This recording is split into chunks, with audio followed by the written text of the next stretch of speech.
Is it really worth going to China to go visit factories, find suppliers, get ideas, and go to maybe Canton Fair? The answer is yes, 100%. Even though I have been there many times, I still try to make it every single year to go to Canton Fair and get ideas. And I'm joined by Amy Weiss, a good friend of mine who's also a seller and leads a trip of entrepreneurs and brand owners to China so that they can experience all about Canton Fair. Because getting there, navigating, there's a lot of challenges. Going with a group can probably be the best way. But Amy, thanks for joining me today. Thanks for having me, Brandon. I always enjoy walking the Canton Fair with you. And it's really such a cool opportunity. I started going to China back in 2019, and as you know, I invented a product and I got my molds made in China, but I went through a person in the US to have them ordered. And I paid $50,000 for molds. And when I went to China, I learned I could have sourced those same molds myself for $13,000. So right then and there, I saved a ton of money. And I was also sourcing some products from Alibaba and, from manufacturers that I found on Alibaba. And I found Canton Fair is so huge. I found so many alternative suppliers for my products. And I brought my multipliers from having like a 4x multiplier on a product. So sourcing it for 5, selling it for 20 to 10 to 14x multipliers. So for me, like after that first trip, I was just like, wow, I paid for my trip 10 times over again. I now know things that I didn't know before. And it was just an incredible experience. And I've been going back ever since. Wow. So I can't stress enough how big Canton Fair is. It's unfathomable how large it is. If you take the largest convention center you've ever been in the United States and then multiply that times 5, it might equal how big Canton Fair is for one phase, let alone for multiple phases. So they break down into 3 phases. Like you have industrial and equipment in phase 1. And then you've got, what is home goods, or what is the number phase 2? Yeah, it's like home goods, gifts, and premiums. Yeah. There used to be pets, but they moved that over. They put pets, babies, and toys in phase 3 now, which makes me happy because it's all together. But travel, luggage, so depending on what you want to actually sell. So if it's home and kitchen and supplies for the house, or outdoors and sports or toys or whatever category you're looking at doing, you need to look at what phase it's in, because there are so many suppliers from around the world, not just China, but every supplier in China plus others from around the world show up at Canton and get a booth. And when they have a booth, you're walking past it. So last year, even when I was there, I walked 10 miles per day for 3 days in a row. And I covered just about half the show, maybe. I only wanted several of the main categories that were there. Travel and toys are main categories, and sports and outdoors. And I covered all of those in 3 days. And that was maybe only half of the entire show or phase that was actually going on. So over 20 miles walked in 3 days, have to wear very comfortable shoes. But, some of the biggest tips, you've got a whole list of things and benefits. I'll tell you what, I made the mistake the first year of getting a catalog at every booth. And about halfway through the first day, I'm carrying 40 pounds of catalogs and I can't walk. My hands hurt. And I'm like, okay, I don't want to do that again. Right. So there are tips like being able to take a good note taker, taking pictures, getting contact information, getting ideas, doing research at night. What are some of the best tips you have for people who attend for your group? Yeah. So, it's funny you mentioned that, Brandon, that, you were carrying all these. I did the same thing. I got so many catalogs. And, so I always tell people, bring a roller bag. But we do pre-trip training. So if you come to China with us, we train you before you leave. So we talk about not only going to China things, like cultural things, like the bathrooms and and eating and just cultural norms, but then also like business cards, for example. Those are a big deal in China. It is a very formal thing, right, to exchange business cards. It's an important part of, that first impression. So we cover cultural things. Also, everybody who comes gets a copy of my global sourcing workbook. And what this covers is just what questions you should be asking suppliers. And it's really key when you attend a trade show to write down the prices and the quotes that you get and the information about the products. So essentially, there's space in this to do that. And why that's important is because if you get a quote, and the Chinese do the same thing, they write it down. They write down the quote they gave you. And so we train you to do as they do. And it just gives you, most of our people who come on our trip save an average of 50% of what they were paying before. And that's with the education that we give them and help them understand, not just I can go to a trade show in China. Anyone can go to Canton. Canton Fair is free to attend. You guys can go and attend on your own. That's fine. But what the difference is actually understanding the culture, how to have a professional conversation, how to build that guanxi, that rapport in China, how to really understand how to talk about a product development without giving up your idea, but also being able to vet that supplier. So that's the big thing is we really focus on pre-trip training so that we can, every week we meet and we, last week we met to talk about what to pack and all the fun things about China. And then how to prepare and how do you pay for things in China? Everything's very different.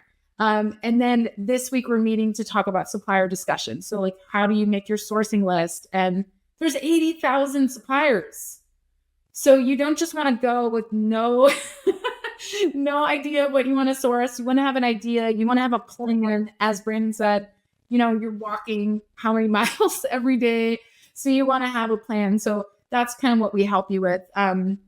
So yeah, those are some tips for attending. And wear comfortable clothes. You don't want to be in there.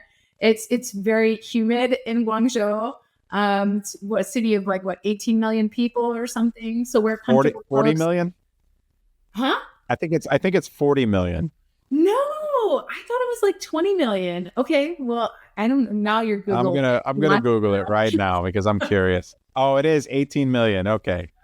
Yeah, maybe it's maybe it's Guangdong. Maybe let me see. The Guangdong province, the whole area. Yeah. Yeah, because it's 17 million in Shenzhen, 18 million in Guangzhou. So I think it's 40 million in all of Guangdong. Yeah. Yeah. And I would say the biggest reason, there's lots of reasons to attend, but the biggest reason is just kind of, you don't know what you don't know until you actually go and you see all these great products. And the thing is, Brandon, I'd be curious to know from you, innovation, seeing innovative products. When you have 80,000 suppliers competing for your attention, they're bringing some pretty cool stuff to the table. And Brandon, you talked about the phases. So we go during phase 2 and phase 3, a part of phase 2 and part of phase 3. And you said, you really need to pay attention to the phase that you need to attend. But also, I would encourage people to attend other phases if they can. If you can come and attend phase 2 and phase 3. And the reason I'm saying that is, Brandon, I invented a litter box product, right? So I invented a cleaner for litter boxes for cats. Well, I was at Canton Fair phase 3, not in pets, walking around in office supplies. And let me just show you. I've always wanted to launch a litter box, right? Well, I'm walking around and litter boxes, they're really big and they're bulky and they're expensive to ship. I'm walking around in office supplies and this dude who makes these plastic folders literally had a stuffed cat and made fully collapsible litter box. And it actually has a piece that connects in that also sifts the litter. And it was his only thing that he brought to Canton Fair that was innovative. He's I was playing with this idea. I thought it was kind of cool. He was also making the cones for cats and dogs. Oh, yeah. Yeah, which are big sellers too. The cone of shame, we call it. Yeah, those sell like crazy though, right? So, when I found products like this, I had a rather large kind of bucket on the bottom of my product. So this is a miniature version, but it's actually the size of a normal waist bin. And I used to have to pay to ship this out. And my Amazon fees were 50% of my product. Yeah, fulfillment is very, very high. So getting innovative around product development, design, super. This made it possible for me to launch a litter box. And then for this product, I needed to make it collapsible. I racked my brain forever in the US trying to figure this out, trying to develop it, trying to make it collapsible. I went to Canton Fair. I saw so many different collapsible products, and I was able to develop one. I saved over $14 per unit in fulfillment fees. Wow. So yeah. That alone was just... We have a popular toy we sell, and we've become one of the best sellers in the niche because we launched 6 different variations of a collapsible variation of it, sets and whatnot, color, style, sizes, bundles, because the market had shifted to with the new higher fees, and it didn't make sense anymore to sell the full size product. And so we knew that we would have a huge advantage going into the year if we launched it, launched that style where we were saving over $6 or $7 in fulfillment per unit. So we were able to charge less than our competitors, but make more than them in profit. And that's just such a massive advantage when you've got the best price and you've got the margin to be able to do it. Yeah. And, I didn't even know so many of these suppliers that are at Canton Fair are you can't find them online. No, a lot of them do not know. They don't want to, or they don't know how to do the technology side of it, and they rely on the brokers.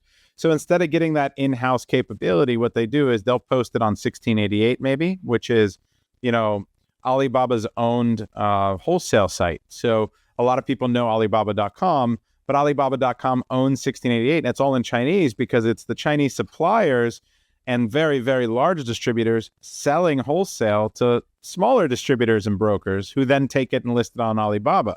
And so, if you go through the 1688 supplier list, now they've combined the two. I think as of this year, they're combining the two. But a lot of them don't want to deal with it. So you'll find someone that does not have nice signage. They just have some products, nothing really nicely packaged. And you're like, that's kind of the guy you want to deal with because that's not generally a large broker. That's the real supplier sometimes, right? So don't be fooled. Don't judge a book by its cover in a lot of ways too. Yeah. And that's something when we're walking the Canton Fair together that we encourage people to do is don't just look for the big fancy booth on the corner. Look at the little guy who's 3 rows in and, Right. And I've noticed those guys with the big fancy corner booths now, they want to push their own brand. They're trying to do their own branding. So they're just going to compete against you anyway. A lot of times they're not going to give you a great price if you white label off of their designs or brand as well. And they don't want to do a lot of customization for you. They're trying to take your market share on Amazon too, in a lot of ways. So you're better off going and finding those other suppliers who don't want to have their own brand. Yeah. I love that. So I'm going to share my screen and we'll go over just a few of the main reasons why people should consider attending the Canton Fair. Yeah, go ahead. So I would say the number one reason for a lot of us is to reduce costs. I mean, you got to eliminate the middleman, as Brandon was just talking about, you've got that middleman a lot of times when you're sourcing online. There's nothing wrong with sourcing online, but you are going to eliminate that middleman and save money. And you can see me in this picture. This is me in 2019 when I redeveloped, the bin that goes underneath my product to be fully collapsible. And, it saved all that money. And I got the idea just by walking through the Canton Fair and seeing that the supplier had this type of product. So I visit them every year at the Canton Fair. They're really, really great. The second thing is, if you're going to get better pricing because there's a lot of increased competition. We've had people that just told their existing suppliers that they were coming with us to China, and their suppliers immediately dropped their prices because they know when they come to China that they're going to get better prices than what they're paying right now. So they're trying to remain competitive. The next thing is to be able to vet your suppliers, right? If you're just sourcing online, you really don't know who you're talking to. Brandon was just talking about that. You're probably just dealing with a distributor and not actually the manufacturer of a product. And so that means higher prices, and you don't really know. You can't really enter into a contract with somebody who isn't making your products. So you can have them sign an NDA all you want, all that kind of stuff, but the manufacturer that's actually making your products is not who you're dealing with. And so that really, you want to eliminate the middleman. You can, go to these shows and you can meet so many suppliers, 80,000 suppliers. It's just insane per phase.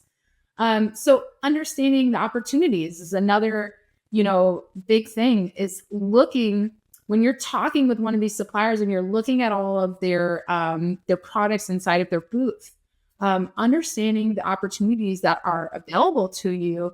And a lot of times these suppliers, I'll ask, hey, what are your primary export markets? I'll find a really exciting product that I've never seen in the US that I know would do really well. And I'll say, what are your primary export markets? And they'll say, oh yeah, Japan. We only sell this in Japan, or we only export this to Europe. And I'm like, wow, it's not even in the US yet. I can be first to market with this, right? So it's really, really cool what you can do when you actually can sit down. You can look at products, feel the materials, understand the capabilities, and have conversations. You can really get opportunities that aren't going to be the same as if you're just browsing online. Then also understanding the supplier capabilities and limitations. That's huge. Understanding what can they do, what can't they do. You can sit and have a conversation. How can I change this product? What material is this made out of? Tell me about your manufacturing process. That is a huge advantage. When you're trying to do that online, sometimes it can take a really long time to communicate that. The next thing is to discover new products. Brandon and I were just talking about this. There is a first mover advantage, right? So you've got 80,000 suppliers competing for your attention. They've got some really great innovative products. And remember, this is a global trade show. It is the biggest influx of Westerners to China twice a year. It's huge. So you are not only seeing suppliers from China, you're seeing that, in international pavilions, they've got suppliers from all over the place. And there's tons of innovation. There's tons of really cool products. Then also exclusive products. So many suppliers showcase exclusive items at trade shows that aren't listed anywhere, that aren't even in their catalogs. They're just trying to get feedback. So you see these products and you're just like, wow, this is amazing, and you can utilize that idea. You can source directly from that manufacturer, or you can take that idea and run with it with another supplier, right? So these are really, really great opportunities to see exclusive and innovative products and use that to expand your own lines. Next is just tailored solutions. So really your existing products. So I'm holding, in this picture, I sell floor mats on Amazon. And in this picture, I'm holding a floor mat that has been printed on.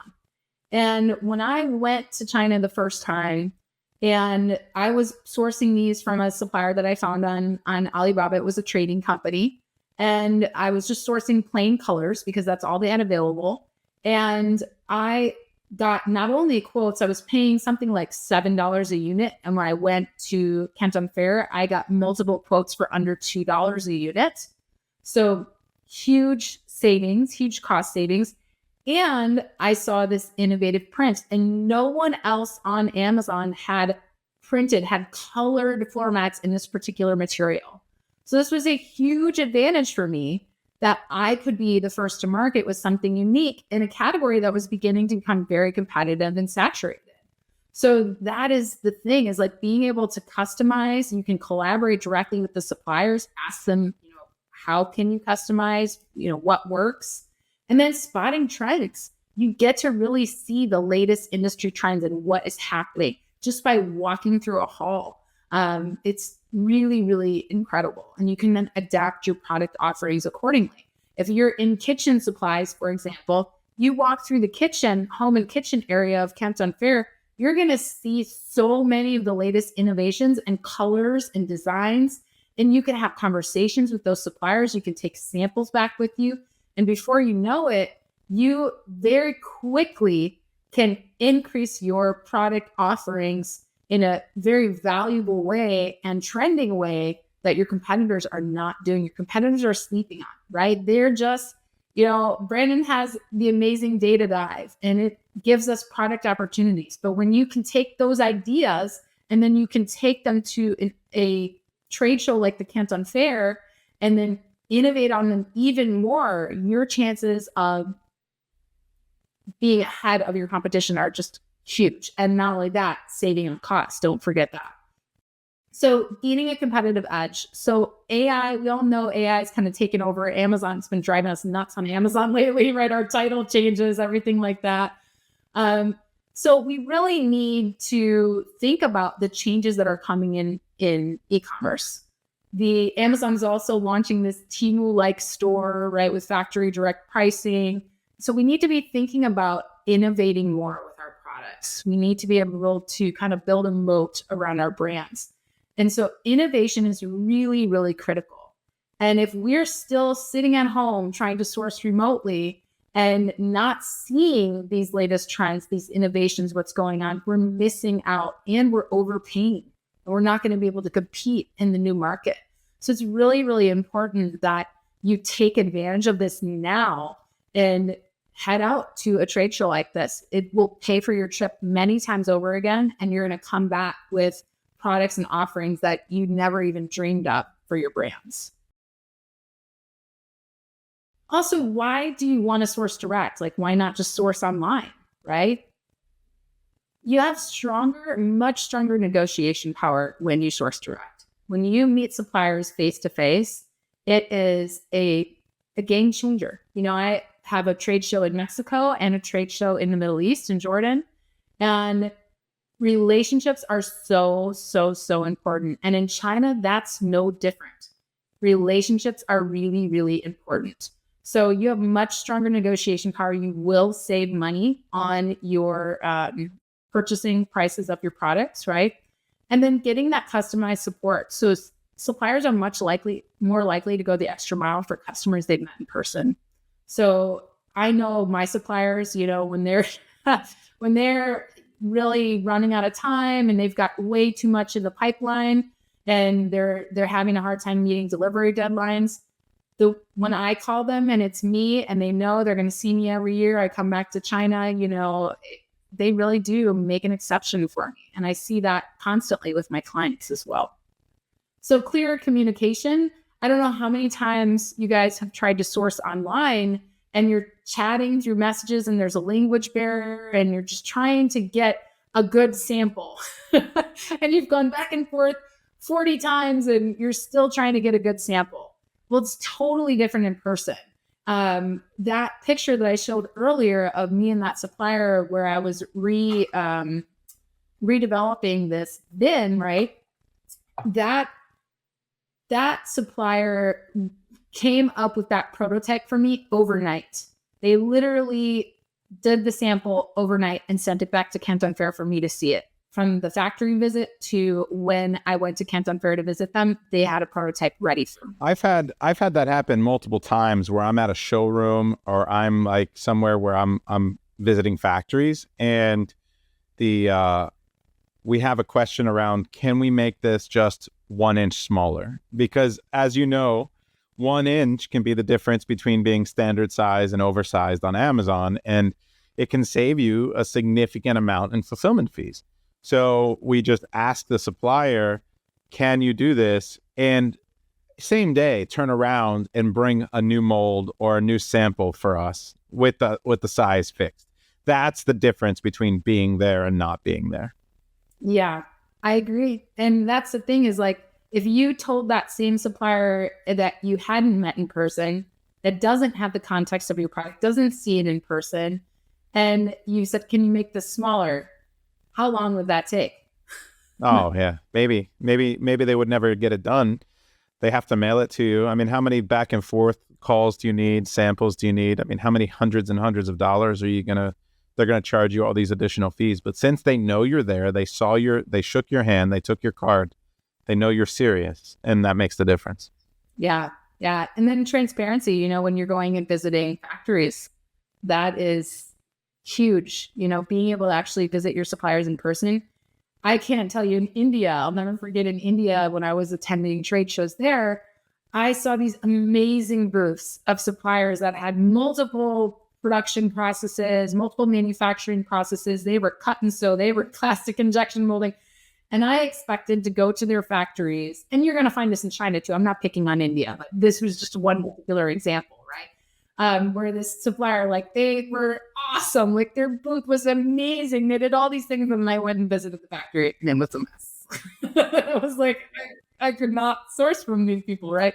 So, and there are plenty of good suppliers in India. Again, we're not picking on India.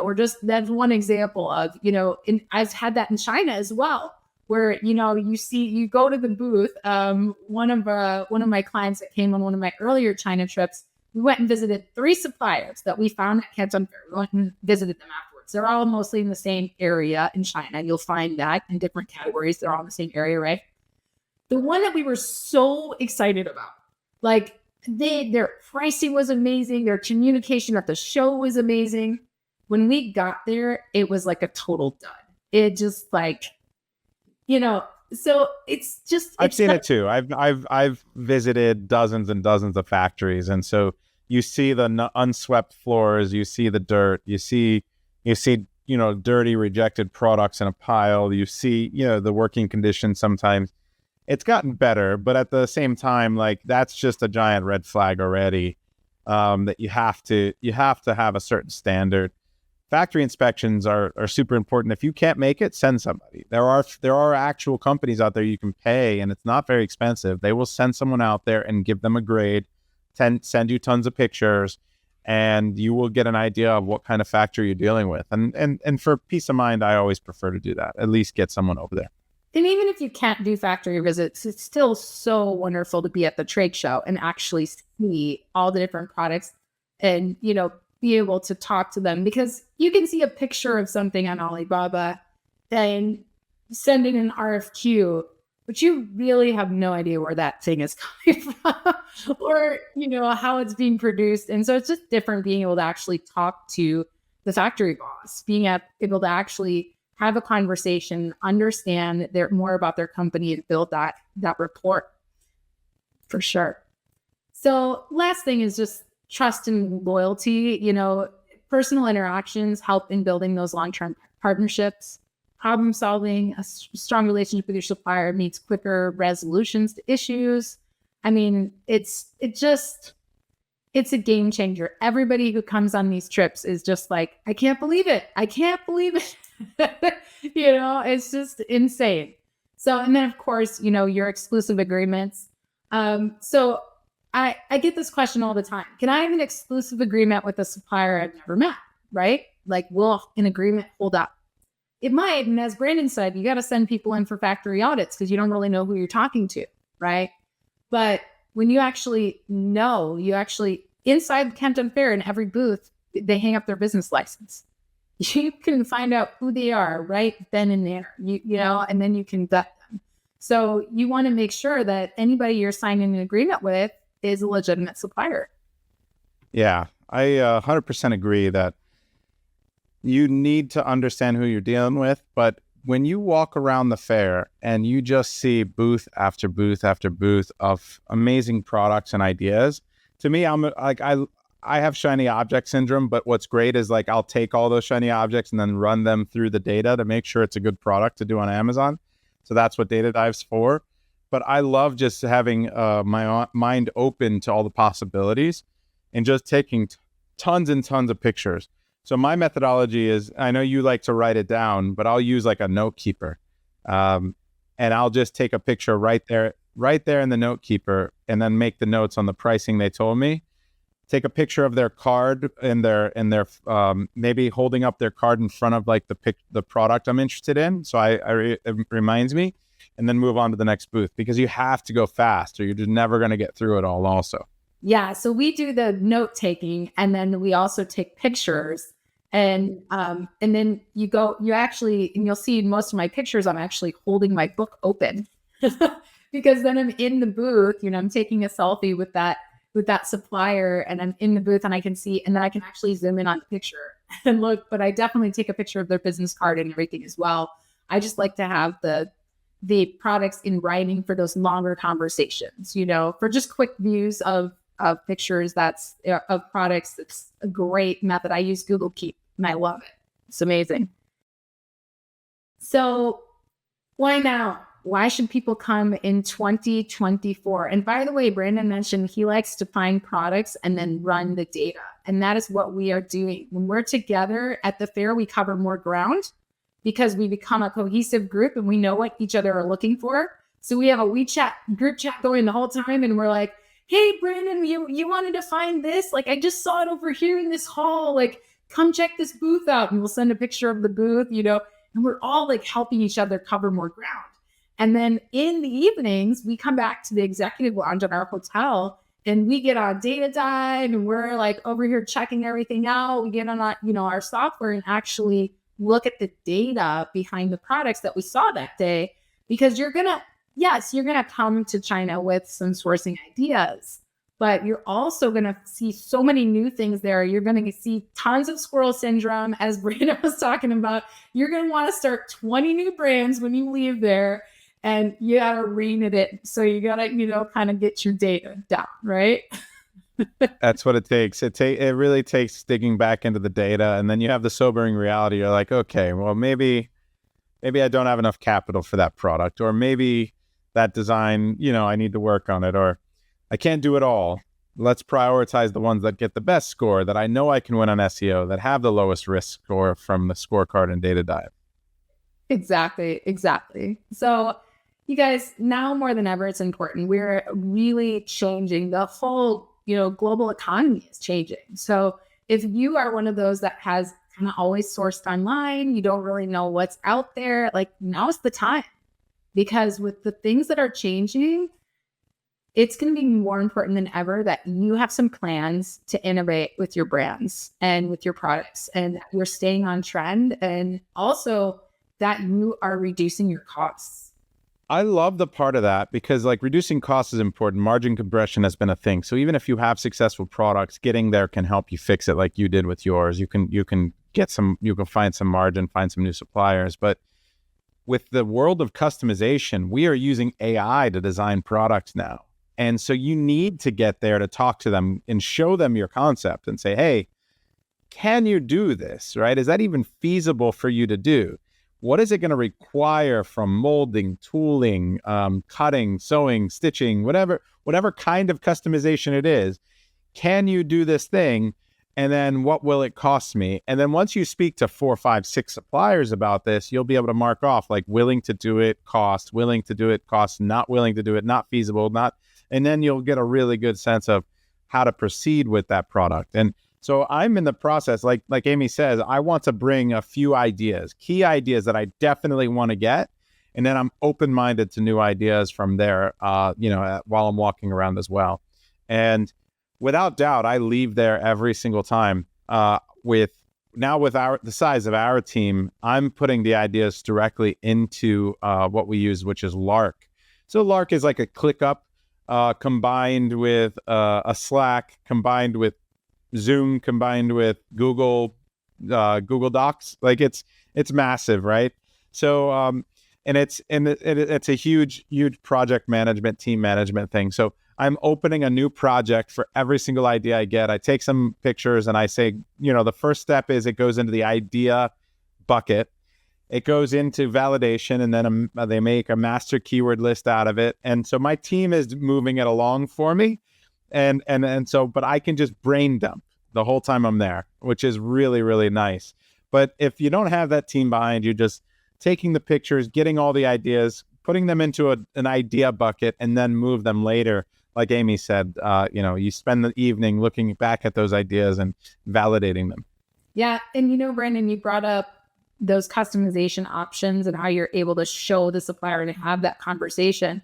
One of our mentors coming on our trip is Randon, and she had a client that was trying to print on a pet toy, right? She was trying to print on this pet toy, and she couldn't find a supplier. She reached out to, I don't know, 30, 40 suppliers that she had found on Alibaba.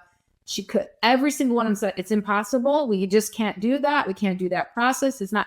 Brandon goes to Canton Fair and she finds like 7 suppliers who can do it. Now they're launching the product. So this client went from thinking it was impossible to like, not only is it very possible, but also she got better pricing. And it's just like, you don't know what you don't know until you actually go and you have a conversation. And if you're back here just trying to find somebody online who can do it, you're just limiting your resources, right? You're limiting the amount of, people that may be able to do it. I was also launching a fitness product a few years ago, and I was in phase 3, which is sports and outdoors, right? And they have all these great sporting good products. And none of the suppliers that were there had exactly what I was looking for, but they all were working with me. They're like, oh, I have a guy I know somebody that does that, so they're making phone calls for me and like helping me find a supplier. So even though there wasn't a supplier for that particular product at Canton Fair, the suppliers that I met, we became really good friends. We still talk to this day. I go visit them when I visit the Canton Fair. So it's just a really great networking opportunity as well. That's awesome. Yeah. So, I mean, the $1 million question is, how much do you charge everybody? It must be tens of thousands of dollars to bring them over there, right?